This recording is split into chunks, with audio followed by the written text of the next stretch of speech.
Welcome to all students. आज हम मौजूद हैं, प्रेजेंट हैं एक नए चैप्टर के साथ, नए लेक्चर के साथ, जो कि है हमारे क्लास 11 का टॉपिक, जो कि है first chapter some basic concept of chemistry. और इसको हम देखेंगे, समझेंगे इस बारे में। और जैसा कि ये वेरी फर्स्ट चैप्टर होता है आपकी क्लास 11 केमिस्ट्री में, और नाम से पता चल रहा है आपको कि इसमें हम केमिस्ट्री से रिलेटेड बेसिक बातों की जानकारी इसमें हम लेते हैं कि क्या है बेसिक कॉन्सेप्ट ऑफ केमिस्ट्री। जैसा कि इसके नाम से पता चल रहा है कि केमिस्ट्री का जितना भी हम बेस होता है उसके बारे में हम इसको देखते हैं, और पूरा बिल्डअप होता है एक तरीके से। आपके लिए ये फंडामेंटल चैप्टर होता है, जिसमें आप सब रिलेटेड सारी बेसिक चीज़ें आप इसमें सीखते हैं, पढ़ते हैं, और जाके फर्दर आपके आगे जाकर ये काफ़ी बेनिफिशियल होता है आपके लिए चैप्टर। तो ये चैप्टर समझना काफ़ी ज़रूरी है और अच्छे से, और हर तरीके से एग्जाम पॉइंट ऑफ व्यू से भी बहुत इंपॉर्टेंट चैप्टर हो जाता है। सबसे पहले हम स्टार्ट करेंगे आपका, हमको क्या देखना है इसमें। फर्स्ट अगर मैं बात करूं तो है केमिस्ट्री क्या होती है, ठीक है। क्या है, अगर हम बेसिक कॉन्सेप्ट तो हम बाद में चर्चा करेंगे। सबसे पहले हम केमिस्ट्री के बारे में जानें कि केमिस्ट्री क्या है। बेसिकली उसका एक ओवरव्यू, जनरलाइजेशन आप देख लीजिए कि केमिस्ट्री क्या होती है। केमिस्ट्री जो है, अगर सिंपल शब्दों में इसकी डेफिनेशन में बताऊं तो chemistry is the science of atom and molecule and it's transformation. Atom molecule की जो साइंस होती है और उनमें जो ट्रांसफॉर्मेशन होते हैं वो केमिस्ट्री होती है। तो इसको मैं थोड़ा और सिंपली डिफाइन करूं तो जैसे हम देखते हैं अपने आसपास, आप डेली लाइफ में कई चीज़ों से आप एनकाउंटर होते हैं, आपको पता चलता होगा कि नॉर्मल अगर हम बात करें तो सबसे पहले जैसे कपड़े जो होते हैं, अगर कपड़े गंदे हैं तो कपड़े आप देखते हो कि आप वॉशिंग पाउडर का यूज करते हो, कपड़े साफ हो जाते हैं, ठीक है। तो ये कैसे हो रहा है? अगर आप देखते हो कि कोई भी अगर आइस है, आप देखते हैं घर में भी आइस होता है, तो कुछ समय के बाद अगर हम उसको बाहर हीट में रख दें, या नॉर्मली हम बाहर भी रख दें, तो वो मेल्ट हो जाता है, पिघल जाता है, वो लिक्विड फॉर्म में आ जाता है। तो एटम मॉलिक्यूल तो समझ आता है, ट्रांसफॉर्मेशन क्या है? तो ये ट्रांसफॉर्मेशन से रिलेटेड मैंने बात बताई। ट्रांसफॉर्मेशन होता है चेंज। कैसे चेंज होता है एटम और मॉलिक्यूल्स में, यही इसी सब की पूरी साइंस और इसके पीछे के रीजन को जानना ही केमिस्ट्री है हमारे लिए। तो एक बार हम यहाँ की डेफिनेशन पे भी नजर देखते हैं कि chemistry is the study of matter, its properties, how and why substances combine और separate to form other substance, and how substances interact with energy, ठीक है। तो जैसा कि मैंने बताया कि एटम, मॉलिक्यूल और उसके ट्रांसफॉर्मेशन की साइंस केमिस्ट्री होती है। क्या चेंज आता है, आप ऐसी कई सारी डेली लाइफ में आप चीजें देखते हैं जो कहीं ना कहीं उसमें कई सारी रिएक्शंस होती हैं। जैसा हमने नॉर्मली बताया कि वॉशिंग ऑफ क्लोथ्स, क्या हो रहा है, ऐसा क्या हो गया कि वॉशिंग पाउडर डालते ही कपड़े साफ हो जाते हैं। तो आपको बता देना चाहता हूं, अंदर कुछ ना कुछ केमिकल रिएक्शंस होती हैं, ठीक है। जैसा आपने क्लास 10th में भी ये पढ़ा होगा, क्लींजिंग एक्शन ऑफ सोप, जो कार्बोनेट्स कंपाउंड में चैप्टर था, उसमें आपने ये कॉन्सेप्ट पढ़ा होगा। तो अंदर कुछ ना कुछ केमिकल रिएक्शंस होती हैं, एटम और मॉलिक्यूल्स में चेंजमेंट होता है, जिसकी वजह से वो काम हो पाता है, ठीक है। अब और आगे हम देखेंगे बच्चों, एक शब्द आता है मैटर। हम इस कहानी की शुरुआत कहां से करेंगे, इतना तो हमने देखा, लेकिन अब जो हमारा स्टार्ट है, स्टोरी की स्टार्टिंग है हमारे लिए, वो है मैटर। मैटर से ही सब कुछ शुरू होता है, जो कि आपने 9th में भी इसके बारे में कुछ पढ़ा होगा, क्लास 9th में। तो मैटर क्या है बच्चों? तो मैटर कई बच्चों को पता भी होगा, आप देख ले, बता देता हूं मैं। मैटर कुछ भी ऐसा है, एनीथिंग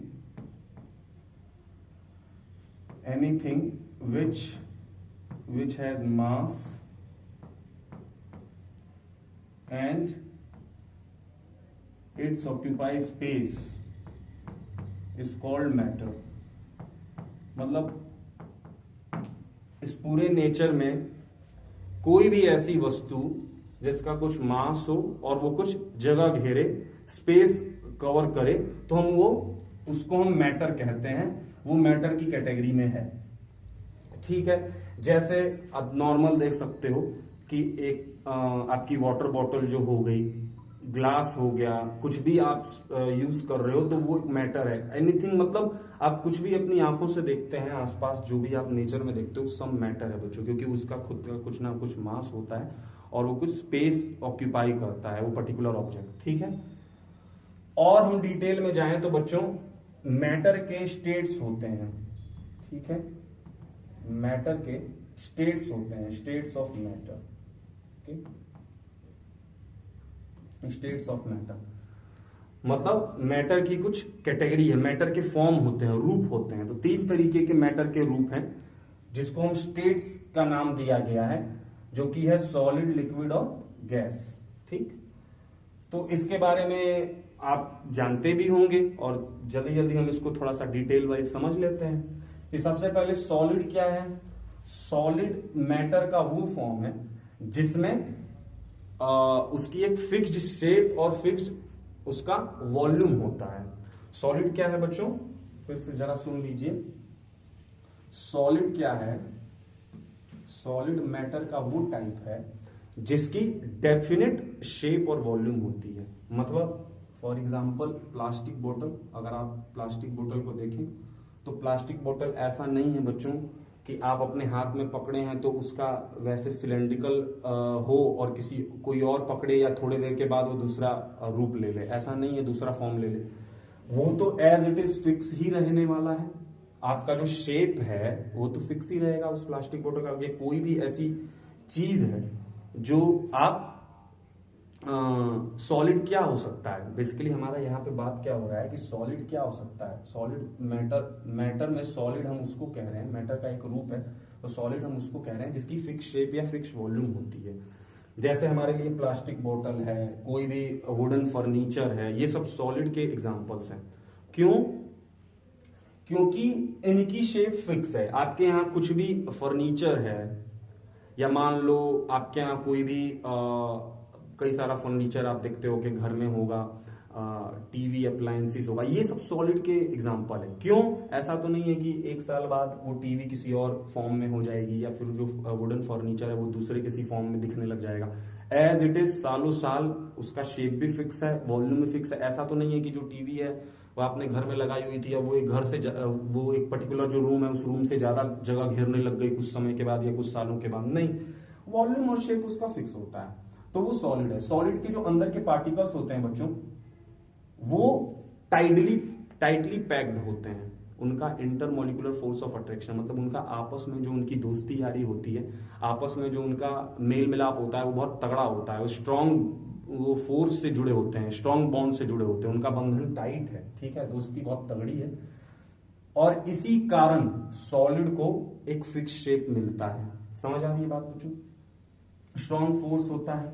ठीक है, वही अगर हम बात करें लिक्विड्स की तो लिक्विड मैटर का वो फॉर्म है होता है जिसकी शेप तो हमारे लिए फिक्स नहीं होती लेकिन वॉल्यूम फिक्स है। ठीक है, जैसा कि मैं बात करूं वाटर की, सबसे हमारे लिए सिंपलर एग्जांपल है वाटर। अगर हम वाटर की बात करें बच्चों तो वाटर एक लिक्विड का फॉर्म है। इसको आप किसी भी कंटेनर में रखेंगे तो उस कंटेनर का शेप ले लेगा। प्लास्टिक बोतल में रखोगे तो प्लास्टिक बोतल के रूप में दिखेगा आपको जिस एरिया में भरा होगा। फिर किसी पर्टिकुलर बर्तन में रख देंगे, आप किसी और दूसरी वस्तु में रख देंगे तो उसका ये शेप ले लेगा, लेकिन इसका वॉल्यूम फिक्स है बच्चों। शेप का कोई अता पता नहीं है। लिक्विड्स के शेप के लिए क्या कहा जाता है कि liquid acquire shape of the container in which it place, मतलब जिस कंटेनर में इसको रखा जाएगा ये वही शेप ले लेगा, लेकिन इसका वॉल्यूम फिक्स है। ऐसा नहीं है कि एक पर्टिकुलर अमाउंट, मान लो आपने ग्लास में पर्टिकुलर इतने अमाउंट का पानी रखा था, अब इस पानी को किसी दूसरे कंटेनर में जब आप रखेंगे, इसी को जब आप इस कंटेनर से इस कंटेनर में इस पानी को डाल देंगे, ऐसा नहीं होने वाला है कि ये पानी बढ़ या घट जाएगा। जितना पर्टिकुलर वॉल्यूम इस पानी का इस कंटेनर में था उतना ही इस कंटेनर में भी रहेगा। इस दैट्स मीन क्या है, लिक्विड के वॉल्यूम फिक्स होते हैं, ठीक है। लेट्स से उसको हम कुछ मेजरमेंट भी दे सकते हैं, वॉल्यूम कि पर्टिकुलर 100 ml वाटर है तो 100 ml वाटर इस कंटेनर में था, तो इसमें भी जब आप इसको डालोगे तो 100 ml ही रहने वाला है, लेकिन शेप में अंतर होगा। अगर ये शेप, अगर इस पर्टिकुलर जिस कंटेनर में आपने डाला मान लो ओवल शेप का होगा, गोल शेप का होगा, तो उस वो जो पानी है आपको उसी शेप में दिखने लग जाएगा, ठीक है। तो इनका क्या होता है बच्चों, अगर मैं सॉलिड में, जैसे मान लो आप एक बस में जा रहे हैं, एक एग्जांपल में दे रहा हूं आपको, एक बस में जा रहे हैं, एक ऐसी बस में गए जिसमें इतनी ज्यादा भीड़ है कि बैठने का तो छोड़िए, इतनी ज्यादा भीड़ है कि आप खड़े भी हैं तो हिल नहीं पा रहे हैं, मतलब लोगों ने इतनी तरह से दूसरी दूसरी जगह से आपको दबा रखा है आसपास से। तो वही हाल होता है सॉलिड का। मैं आपको एक आइडिया दे रहा हूं, तो सॉलिड के अंदर के मॉलिक्यूल्स का वैसा ही हाल है, एटम्स का, पार्टिकल्स का। फिर लिक्विड के पार्टिकल्स में कैसा इंटरेक्शन होता है, इसको समझने के लिए इस तरीके से समझिए कि एक ऐसी बस है जिसमें आप एटलीस्ट बैठ सकते हैं, ठीक है, थोड़ा मोड़ा फ्री हो सकते हो, मतलब इधर उधर घूम सकते हो, खड़े भी हो या बैठे भी हो तो फ्री हो सकते हो, थोड़ा इधर उधर मूव कर सकते हो। तो लाइक लिक्विड का वही हाल है, लिक्विड के पार्टिकल्स का, मतलब इनके जो वीकर फोर्सेस होते हैं फर्दर अपार्ट, थोड़े दूर दूर पार्टिकल्स होते हैं, और इस दूर दूर पार्टिकल्स हैं, इसी वजह से इनके force of intermolecular force of attraction थोड़ा वीक हो जाता है इन कंपैरिजन विद सॉलिड, और इसीलिए आप देखते हो कि लिक्विड में फ्लूइडिटी आ जाती है, मतलब उनमें मोबिलिटी ज्यादा होती है, वो आसानी से मूव होते हैं, मतलब एक तरीके से नहीं कहते हैं कि भाई कोई पानी है तो बह रहा है, फ्लो हो रहा है, उसके फ्लो, एक फ्लो वाला मूवमेंट आ जाता है, दूर दूर पार्टिकल्स होते हैं, इसलिए यही कारण है उसका। और गैस को इस तरीके से समझा जा सकता है कि एक ऐसी बस है जिसमें आप बैठे तो छोड़ी सो के जा रहे हैं, एकदम खुला खुला वाला एनवायरनमेंट है, दूर दूर सब लोग बैठे हैं आराम से, मतलब उसमें मूव हो रहा है, तो इसमें वेरी वीक फोर्स होता है। तो आप समझ रहे हो बच्चों, इसमें strong force, weak force, very weak force क्यों है? पार्टिकल्स की दूरी और पार्टिकल्स के इंटरेक्शन के बेसिस पर ये हो रहा है। भाई टाइटली पैक्ड थे तो स्ट्रॉन्ग फोर्स था, उसके बाद वीक फोर्स में क्यों हुआ? क्योंकि थोड़ा थोड़ा पार्टिकल दूर हुआ। अब इसमें काफी दूर दूर पार्टिकल, काफी रेंडमनेस होती है, रेंडमनेस मतलब एकदम मूवमेंट काफी तेज रहता है, एक तरीके से उस बच्चे की तरह कहा जा सकता है कि क्लासरूम में कोई एक बच्चा है जो मतलब आवारा टाइप में हो गया, मतलब इधर उधर घूम रहा है, मनमौजी है, बहुत बदमाश बच्चा है, ठीक है, तो वो है वेरी वीक फोर्स, दूर दूर होते हैं पार्टिकल्स। तो इसका ना शेप फिक्स होता है और ना वॉल्यूम फिक्स होता है। इसमें क्या है बच्चों, सॉलिड में क्या है?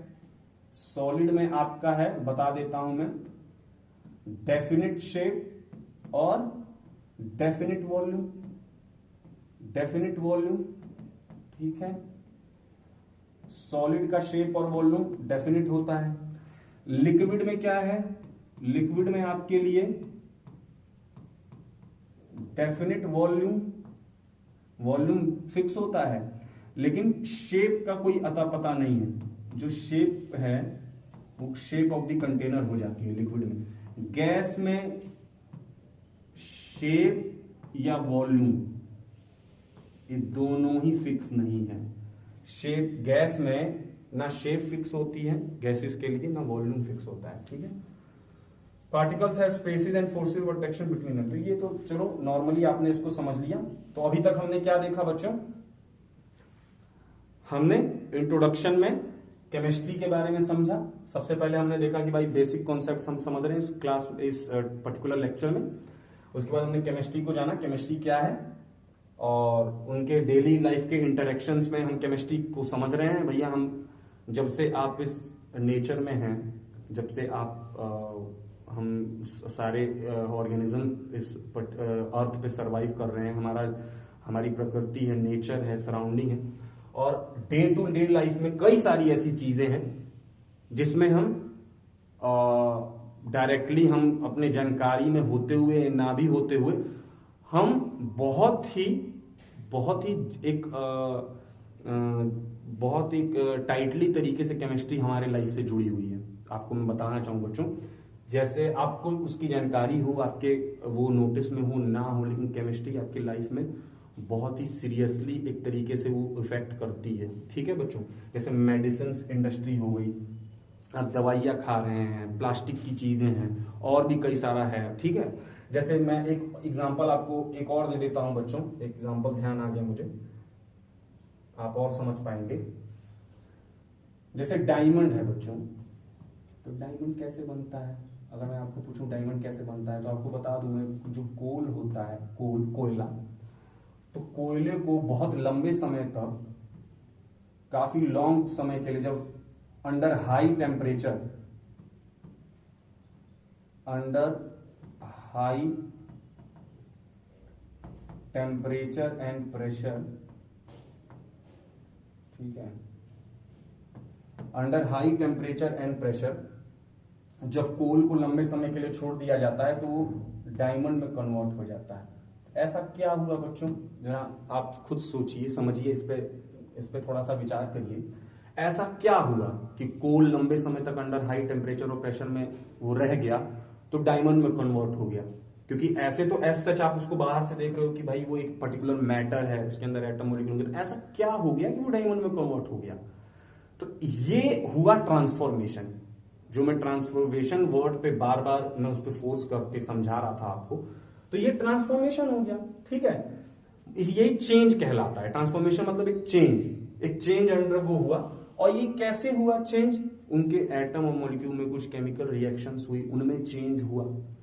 तो यही केमिस्ट्री डील करती है। केमिस्ट्री एटम मॉलिक्यूल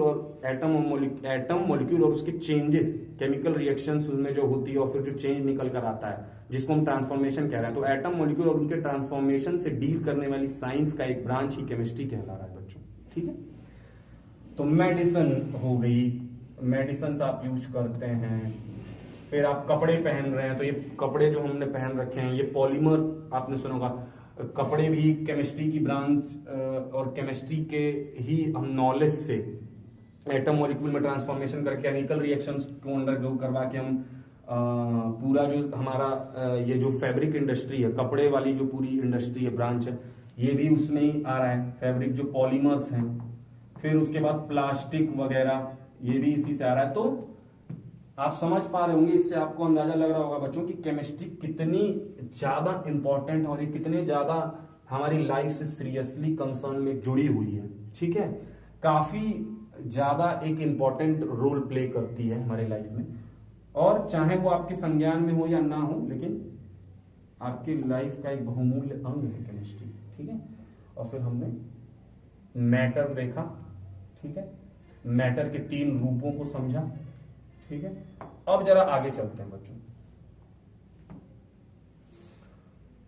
देख लीजिए बच्चों, जो बातें हो रही थी उसका एक चित्रण यहां पे चार्ट के माध्यम से बताया गया है।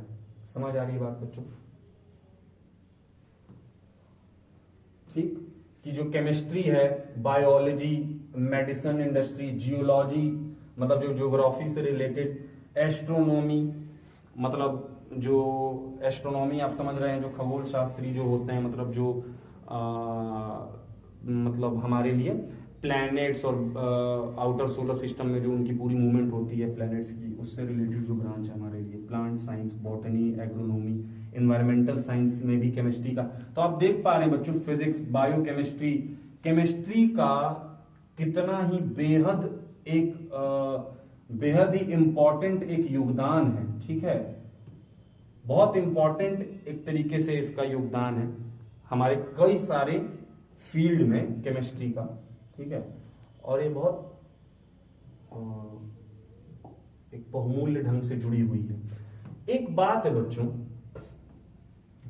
आगे जाने से पहले एक बात मेरे को आपको बतानी है कि ये जो बच्चों, ये जो स्टेट्स ऑफ मैटर हमने देखे ना, मैटर को समझा और फिर उसके 3 रूपों को समझा, तो बच्चों ये जो स्टेट्स ऑफ मैटर है ना, ठीक है, ये इंटरकन्वर्टिबल होते हैं आपस में।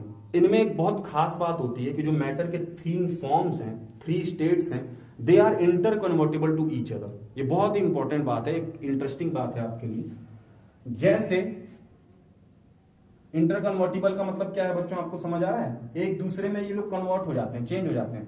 मतलब हम सॉलिड से लिक्विड में जा सकते हैं, लिक्विड से गैस में जा सकते हैं, गैस से लिक्विड में जा सकते हैं, लिक्विड से सॉलिड में जा सकते हैं, गैस से सॉलिड में जा सकते हैं और सॉलिड से भी गैस में जा सकते हैं। समझ आ रही है बात? लोअर क्लासेस में भी इससे रिलेटेड कुछ नॉलेज आपने गेन किया होगा, यहां पे एक बार डिटेल में समझेंगे। सबसे पहले आपको बता दूं कि सॉलिड से लिक्विड आप कैसे जा सकते हो। बहुत सिंपल है, आप अपने घर में आइस क्यूब्स का यूज करते हो, जो बर्फ की क्यूब्स हैं। जब आप उसको फर्दर कुछ समय के लिए छोड़ देंगे तो आप देखेंगे कि वो पानी में कन्वर्ट हो जाएगा। तो सॉलिड से लिक्विड, इस प्रोसेस को क्या कहते हैं? सॉलिड से लिक्विड में चला जाना, इसको कहते हैं बच्चों मेल्टिंग। क्या कहते हैं? मेल्टिंग। Melting of ice. आप देखते हो आइस एक सॉलिड है और जो पिघल जाता है तो लिक्विड फॉर्म में जाती है। ठीक लिक्विड से गैस में चले जाने को क्या कहते हैं बच्चों? इस फिनोमेना, ये प्रोसेस को क्या कहते हैं? आप पानी है, पानी से आप गैस में कैसे, वाटर वेपर्स आप जानते होंगे, लिक्विड से गैस या वाटर वेपर्स में चले जाना, पानी का पानी के वेपर्स में चले जाना, ये प्रोसेस क्या कहला रही है? इवोपरेशन। क्या कह रही है बच्चों? इवोपरेशन। सिंपली जब आप पानी को उबालते हैं तो लिक्विड से गैस या वो वाटर वेपर्स में उड़ जाता है पानी, और कंटेनर एक समय ऐसा आएगा कि पूरा कंटेनर खाली हो जाएगा, तो वो इवोपरेट हो गया। Water is evaporating to form a water vapours. अब हम क्या देख रहे हैं बच्चों? यहां पे देखेंगे वापस गैस से लिक्विड। आप देख रहे हो गैस से लिक्विड का एग्जांपल क्या है? सिंपली है ना, रेन। रेन कैसे होता है? Clouds is a combination of water vapours. आपको मालूम होना चाहिए क्लाउड्स का फॉर्मेशन कैसे होता है। जब पृथ्वी से नीचे से वाटर की वेपर्स जाकर ऊपर, मतलब जो वाटर वेपर्स हैं वो गैस में कन्वर्ट होकर पूरा ब्रंच बनाती हैं, कलेक्शन बनाती हैं और क्लाउड्स निकल कर आते हैं। तो basically cloud form is a collection of water vapours. और जब रेन हो रहा है तो वाटर वेपर से रेन होती है। और रेन क्या है? वाटर है, पानी है हमारे लिए जो कि लिक्विड है। वाटर वेपर से वाटर जो कि लिक्विड है, और ये क्या है? गैस है। ये एग्जांपल है आपके लिए। और इस फिनोमिना को क्या कहते हैं? गैस से वापस लिक्विड में आ जाना, ये है कंडेंसेशन। क्या है आपके लिए? ये है कंडेंसेशन। और देखते हैं कि जो लिक्विड से सॉलिड क्या है बच्चों, देखेंगे जरा। लिक्विड से, जैसे सॉलिड से लिक्विड से सॉलिड क्या है? क्या हम लिक्विड से सॉलिड जा सकते हैं? बिल्कुल जा सकते हैं। पानी है, पानी को हम जमाकर बर्फ बना लेते हैं। पानी लिक्विड है और फिर बर्फ हो गया सॉलिड। तो लिक्विड से सॉलिड क्या हो गया? फ्रीजिंग। क्या है बच्चों? फ्रीजिंग। अच्छा, अब क्या रह रहा है हमारे लिए? सॉलिड से डायरेक्टली गैस में चले जाना, ये है सब्लिमेशन। सॉलिड से डायरेक्टली गैस में चले जाना, सब्लिमेशन। इसका एग्जांपल आप जानते होंगे, नेफ्थलीन बॉल्स। जहां पर आपने घर में कई बार जैसे जब आपको दूसरे सीजन के कपड़े या जब जरूरत नहीं होती, जैसे मान लो समर सीजन आ गया, गर्मी का मौसम आ गया, तो हम ठंडी के कपड़े रखते हैं, तो अब तो उसका काम 6, 7, 8 महीने बाद ही पड़ेगा। तो जब एक लॉन्ग सीजन के लिए हम कुछ कपड़े यूज नहीं करते हैं, तो जब हम उसको स्टोरेज में करके रखते हैं तो हम नेफ्थलीन बॉल घर में डाल देते हैं। मतलब वो गोलियां आपने देखी होंगी ताकि कीड़े वगैरह ना आए। तो आप जब देखते होगे, जब आप वो पर्टिकुलर सीजन में जब उन कपड़ों की आपको जरूरत होती होगी, जब आप उस कपड़े को निकालते होंगे, तो वो गोलियां या नेफ्थलीन बॉल्स आपको दिखती नहीं होंगी। होता क्या है बच्चों, ये जो नेफ्थलीन बॉल सॉलिड तो रहती हैं, लेकिन वो बाद में कुछ टेम्परेचर पाके लिक्विड में ना, वो सॉलिड से लिक्विड में ना जाकर डायरेक्टली वेपराइज हो जाती हैं, वो गैसियस फॉर्म में हो जाती हैं। और ये सब्लिमेशन का एग्जांपल है, नेफ्थलीन बॉल्स। ठीक है बच्चों, अब देखें, ये हो गया। अब आपके लिए है गैस से सॉलिड जाना। सॉलिड से गैस तो पता चला, सॉलिड से गैस क्या है? सॉलिड से गैस है सब्लिमेशन। गैस से सॉलिड जाना क्या है बच्चों? इस प्रोसेस को आपने शायद ही सुना हो। गैस से डायरेक्टली सॉलिड में कन्वर्जन कहलाता है डेपोजिशन। क्या है बच्चों? डेपोजिशन। याद के लिए थोड़ा सा फ्रेंडली नहीं होगा ये टर्म। डेपोजिशन क्या है? डेपोजिशन का सबसे सुपर एग्जांपल है फ्रॉस्ट। क्या है बच्चों? फ्रॉस्ट। फ्रॉस्ट क्या होती है, जरा इस पे ध्यान देंगे। ऐसी फ्रॉस्ट, वहां फ्रॉस्ट बेसिकली जो है बच्चों बहुत थिन लेयर ऑफ आइस होती है, आइस की बहुत पतली लेयर को फ्रॉस्ट नाम दिया जाता है। उन जगह पर देखने को मिलती है जहां पे काफी ठंड पड़ा करती है। वहां पे आप देखो कि लीव्स पे या विंडो स्क्रीन पे जो खिड़कियां होती है, खिड़कियों के शीशों पर और पत्तियों पर बर्फ की एक बहुत पतली लेयर आपको देखने को मिलती होगी। ये कैसे होता है? एक्चुअली होता है क्या है बच्चों, जो वार्म एयर होती है, जैसे कमरे के अंदर खिड़की के शीशे पर वो पतली बर्फ की परत कैसे जम जाती है।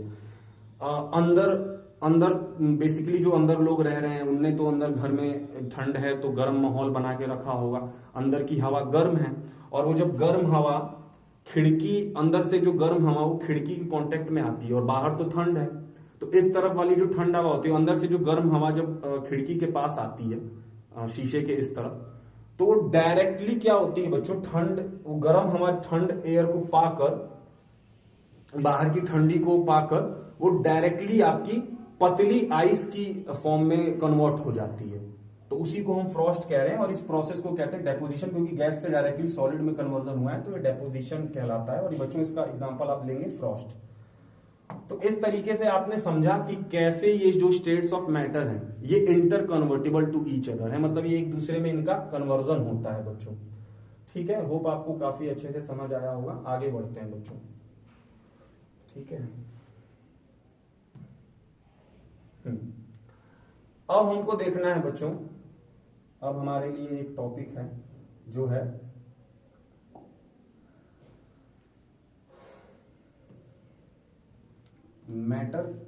मैटर को देखा, उसके स्टेट्स को देखा और उनका इस तरीके समझा कि कैसे ये इनके जो स्टेट्स हैं वो interconvertible to each other हैं, स्टेट्स ऑफ मैटर। ठीक है, अब हमको देखना है मैटर को मैक्रोस्कोपिक लेवल पर। हम मैटर को देखेंगे मैक्रोस्कोपिक लेवल पर। मैक्रोस्कोपिक लेवल पर मैटर को हम देखेंगे। ध्यान दीजिए बच्चों जरा, मतलब मैटर के हमको माइक्रोस्कोपिक लेवल पे नहीं देखना, उसके अंदर, उसके एटम या मॉलिक्यूल्स के अंदर में हमको नहीं झांकना है। हमको ओवरऑल जनरल वे में देखना है कि मैटर्स, इसलिए मैंने लिखा है मैक्रोस्कोपिक लेवल, मतलब बड़े पैमाने पर हम ऊपर से देखेंगे कि मैटर कितनी कैटेगरी में डिवाइड है। ठीक है, तो मैटर बेसिकली बच्चों दो कैटेगरी में डिवाइड होता है। मैटर का दो तरीके से हम उसका कैटेगराइजेशन कर सकते हैं, एक होता है प्योर सब्सटेंस और एक होता है मिक्सचर। ठीक है बच्चों, प्योर सब्सटेंस और मिक्सचर। प्योर सब्सटेंस क्या होता है, जरा पहले प्योर सब्सटेंस को समझेंगे। जो प्योर सब्सटेंस होता है बच्चों, नाम से पता चल रहा है प्योर, इसका मतलब शुद्ध है। ठीक है, तो प्योर सब्सटेंस, सब्सटेंस यहां पर मैं डेफिनेशन लिखता हूं, substance which is made up of particles which is in fixed composition। इसको समझेंगे बच्चों, which is in fixed composition, मतलब ऐसे सब्सटेंस प्योर कहे जाएंगे जो ऐसे पार्टिकल से बने हों जो फिक्स कंपोजिशन में मिलकर उनने उस पर्टिकुलर प्योर सब्सटेंस का निर्माण किया हो। आप इसको इस तरीके से समझें बच्चों, जैसा अगर मैं कह रहा हूं ना यहाँ पे कि जो प्योर सब्सटेंस क्या होते हैं, नाम से पता चल रहा है कि भैया जो शुद्ध बने हैं। जैसे सिंपली इस डेफिनेशन को भी मैं बताऊंगा बच्चों, इसका मतलब क्या है। सबसे पहले आप समझिए, जैसे मैं एग्जांपल ले रहा हूं गोल्ड का, गोल्ड हो गया, कॉपर हो गया, सिल्वर हो गया। तो आप जैसे गोल्ड का कोई पार्टिकल लोगे, ठीक है, तो ऐसा तो नहीं होगा कि गोल्ड के पार्टिकल में कॉपर का पार्टिकल आ जाए।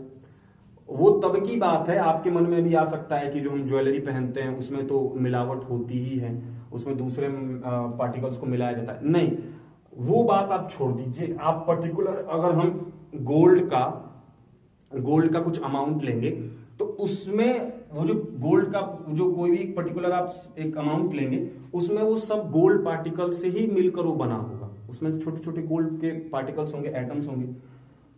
तो ये प्योर सब्सटेंस है। कॉपर में कॉपर के पार्टिकल से बना होगा, ठीक है। तो प्योर सब्सटेंस क्या है? जो एक पर्टिकुलर टाइप ऑफ एलिमेंट से ही बना हो। अब यहां पर एक सवाल आता है बच्चों, सवाल ये है कि क्या ऐसा है कि प्योर सब्सटेंस वो होते हैं जो एक ही तरीके के एलिमेंट्स के पार्टिकल से बने हों? ऐसा बिल्कुल नहीं है बच्चों। यहीं पर बच्चा थोड़ा सा फंसता है, यहीं पर थोड़ा सा आप कंफ्यूज हो सकते हैं कि प्योर सब्सटेंस आपने पढ़ा तो आपके मन में आएगा कि प्योर सब्सटेंस ऐसे ही सब्सटेंस होते हैं जो एक ही तरीके के एलिमेंट के पार्टिकल से बने हों। ऐसा नहीं है बच्चों। वाटर जो H2O है, वाटर, ये भी एक प्योर सब्सटेंस है। अब आप सोच रहे होंगे ये प्योर कैसे हुआ, ये तो दो तरीके के एलिमेंट के पार्टिकल से बना है। बच्चों मानते हैं कि ये दो तरीके के एलिमेंट के पार्टिकल से बना है। एक है एलिमेंट आपका हाइड्रोजन, दूसरा है ऑक्सीजन। इन दोनों के पार्टिकल से ये बना है, लेकिन इन दोनों का कंपोजिशन, वाटर को बनाने में जो इन दोनों का कंपोजिशन है वो फिक्स है ऑलवेज। जन्मों जन्मांतर से, जब से वाटर इस धरती पर है तब से लेके आज तक, जब तक रहेगा, हमेशा वाटर में हाइड्रोजन और ऑक्सीजन का कंपोजिशन या जो रेशियो है वो 2:1 का ही रहेगा। मतलब हाइड्रोजन और ऑक्सीजन 2 और 1 के रेशियो में ही हमेशा रहकर पानी को बनाएंगे। ये बात आपको ध्यान रखनी है बच्चों कि ये जो कंपोजिशन ऑफ हाइड्रोजन और ऑक्सीजन है, it is always fix in the formation of water. ऐसा नहीं है कि कहीं आप दूसरे जगह गए और वहां से जो पानी लिया तो वहां पर जो हाइड्रोजन है वो 3 हो गया और ऑक्सीजन 1 के रेशियो में हो गया। ऐसा नहीं है। हमेशा आप पाइएगा कि वाटर में हाइड्रोजन जैसे, एक सिंपल बात ऐसे समझिए, वाटर में अगर जो भी ऑक्सीजन का अमाउंट होगा उससे दुगना ही हाइड्रोजन की संख्या होगी। यहां पर आप देख पा रहे हैं ऑक्सीजन एटम का नंबर यहां 1 है, तो हाइड्रोजन उससे दुगना है। यहां पर हाइड्रोजन का अमाउंट या नंबर उसका 2 है। तो इसी रेशियो, इसी कंपोजिशन में हमेशा ये दोनों रहेंगे और वाटर का फॉर्मेशन करेंगे। ये आपको हमेशा ध्यान रखना है। तो क्या आपको क्या समझ आया? ये जो डेफिनेशन थी वो इसके लिए थी, ये जो मैंने समझाया ना उसी से रिलेटेड ये डेफिनेशन मैं लिख रखा हूं। तो आपने क्या समझा? प्योर सब्सटेंस 2 तरीके की चीज को कह रहे हैं। प्योर सब्सटेंस हमारे लिए वो भी है जो एक ही तरीके के एलिमेंट के पार्टिकल से बना है, और प्योर सब्सटेंस वो भी है जो अलग अलग एलिमेंट के पार्टिकल से बना है। लेकिन वहां पर शर्त क्या है? अलग अलग एलिमेंट के पार्टिकल से कोई सब्सटेंस बना है, उसको हम प्योर सब्सटेंस कब कहेंगे? जब उनका रेशियो फिक्स होगा। मतलब प्योर सब्सटेंस, हम उस पर्टिकुलर सब्सटेंस को भी कह सकते हैं जिसमें अलग अलग तरीके के एलिमेंट के पार्टिकल्स हैं, लेकिन वहां पे शर्त ये आ जा रही है, डिफरेंट एलिमेंट के पार्टिकल्स जब मिलकर कोई सब्सटेंस बना रहे हैं उसको प्योर सब्सटेंस तब हम कह रहे हैं जब उन सारे एलिमेंट के पार्टिकल्स का कंपोजिशन फिक्स है उस पर्टिकुलर सब्सटेंस को बनाने में। जैसे एक और एग्जांपल मैं ले रहा हूं, ग्लूकोज। आप यहां पर ध्यान दीजिए, ग्लूकोज। तो ग्लूकोज भी देखो क्या होता है, C6H12O6। अब आप यहां सोचोगे यहां तो 3 तरीके के एलिमेंट्स आ गए। बच्चों ये भी प्योर सब्सटेंस है। क्या है ये? प्योर सब्सटेंस है। तो मैंने समझाया जब भी ऐसा प्योर सब्सटेंस जिसमें अलग अलग एलिमेंट के पार्टिकल्स उसको मिलके बना रहे हैं, तो उसमें एक ही शर्त है कि उन सारे एलिमेंट के पार्टिकल्स का फिक्स कंपोजिशन, फिक्स रेशियो होगा उसको बनाने में। समझ आ रही है बात? जैसा वाटर में हमने समझा था, यहां पर ग्लूकोज के लिए भी यही कहानी है। ग्लूकोज प्योर सब्सटेंस एक ही शर्त पे कहला रहा है। अगर कहला रहा है तो ये ग्लूकोज प्योर सब्सटेंस क्यों कहलाया? इसलिए कहलाया, सबसे पहले तो ये इस तरीके का प्योर सब्सटेंस है जिसमें अलग अलग एलिमेंट्स के पार्टिकल यूज हो रहे हैं। और अगर ऐसा होता, मैंने समझाया अभी, जब भी कोई ऐसा प्योर सब्सटेंस जिसमें अलग अलग तरीके के एलिमेंट्स यूज हो रहे हैं, तो प्योर सब्सटेंस इसीलिए एक ही शर्त पे कहलाएगा जब उसमें अलग अलग एलिमेंट्स के पार्टिकल जो यूज हो रहे हैं उनका आपस में या उसको बनाने में, मतलब ग्लूकोज को बनाने में इसका कॉम्पोजिशन हमेशा सेम हो।